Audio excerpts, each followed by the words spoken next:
All right, let's talk about something that can be just so incredibly frustrating: chronic low back pain.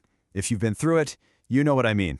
Today, we're going to dive into a brutally honest guide to physical therapy, and the goal here is to cut through all the noise and give you a much clearer path forward. We're going to look at why recovery feels so hard, and maybe more importantly, what success actually looks like. I mean, does this quote just hit a little too close to home? You've done the stretches, you've gone to your appointments, you've tried to do everything you're told, and still, your back just feels stuck. You're definitely not alone in feeling that way.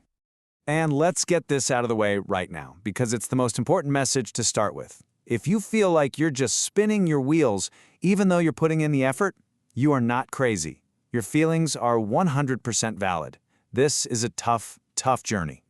So first, let's dig into that big question. Why does this whole process feel so unbelievably hard? Well, it's probably not because your back is fragile or broken.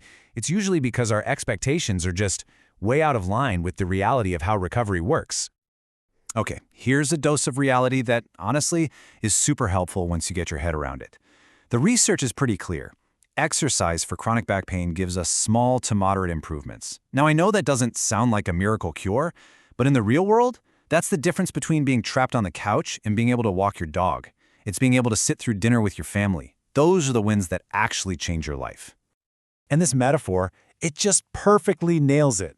We go into this expecting an antibiotic, a quick fix that just wipes out the problem in a week. But the truth is, recovery is a skill you have to build over time, just like learning to play the guitar. You wouldn't expect to be a rock star after a few lessons, right? It's all about practice and patience and just sticking with it.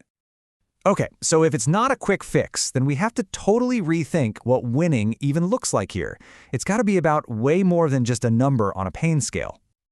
This right here, this is the heart of the matter.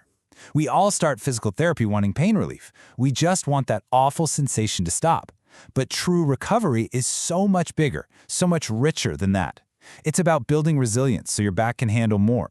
It's about getting your function back, and maybe most importantly, regaining the confidence to move without being afraid. And that's why we need a better, more honest scorecard. Sure, track your pain from 0 to 10, but you've also got to track your function. How many minutes can you actually sit now? How far can you walk? There's this great story about an office worker named Jai. His pain score only went down a little bit, but he went from barely sitting for 20 minutes to sitting for 90 minutes. You know what that is? That's a job saved. That's real recovery. This also means we need to change how we think about our therapist. We kind of hope they're a mechanic, right? Someone who just pop the hood, find the broken part, and fix it. But a good physical therapist is much more like a coach. Their real job is to guide you, to teach you, and to build a game plan with you. The active exercises and the education, that's the main event. The hands-on stuff is just a helpful supporting act. Okay, so we've got the right mindset. Now let's talk about the actual work. What does recovery really look like day to day? Well, I'm going to be honest, it often starts with what a lot of people might call the boring stuff. I know, these don't look like much. No big dramatic gym movements here. But don't let that fool you, because these are incredibly powerful. This is called movement control work. With these tiny, super focused movements, you are literally retraining the deep muscles around your spine and your hips, the ones that kind of forget how to do their job properly. You're teaching them to wake up and work together again, and that's what helps your back handle daily life better. Now, outside of those specific exercises, there's one activity that just keeps showing up in the research as a superstar: walking. One recent study found that it was linked to a much lower risk of chronic low back pain, and they even landed on a number, around 120 minutes a day. But hold on, before you click away in a panic, let's talk about what that really means. Because this is the real secret. That 120-minute number is a long-term North Star, not a starting line you have to cross tomorrow. The key is to just start where you are. If all you can do today is a 5-minute walk around the block, that is a huge win. Being consistent with these small doses is so much more powerful than one heroic effort that just leaves you in pain for 3 days.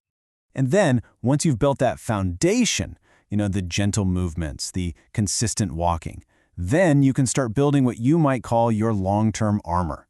This means gentle strength training. When you strengthen your hips and your core, your spine doesn't have to do all the work by itself anymore. You're building a muscular support system, a set of shock absorbers for your back. All right, let's get real for a minute and talk about the two things that can completely derail this whole journey, even when you have the best intentions: money and setbacks. This is a decision pretty much everyone has to make, and it can totally make or break your budget. Going twice a week is great. You get more coaching, but it's also double the cost.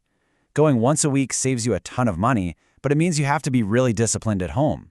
There's no one right answer here, but seeing the trade-offs like this helps you make a smart choice that you can actually stick with. And just to help you plan a bit more, here's a quick look at the typical cost ranges you might see for different kinds of PT. Just knowing these ballpark numbers ahead of time can help you create a realistic budget and avoid that awful financial surprise that forces you to stop right when you're starting to make progress. Okay, this one is so important. Please let this one sink in. You will have flare-ups. It's going to happen. It is a normal part of this process, but the key is to see that flare-up not as a failure, not as you doing something wrong, but as data. It's just information. It's your body telling you, hey, maybe that was a little too much, or maybe we needed more rest. It's a signal to adjust your plan, not to give up on it. So, let's tie all of these pieces together now. It's time to build a long-term plan that's actually sustainable, something that can keep your back feeling good for the long haul. And a great way to think about it is with this idea of a recovery pyramid. Think of your back health just like building this pyramid. It's all about building from the ground up. The foundation, the biggest part, the thing you do every single day, is the simple stuff, light walking, and just taking breaks from sitting. On top of that, you layer in your weekly strength work, maybe 2 or 3 times a week. Then, supporting the whole structure is your lifestyle, things like sleep and managing stress. And way up at the top, for when you need it, is that professional support, like a PT tune-up. It's a blueprint for a resilient life, not a quick fix.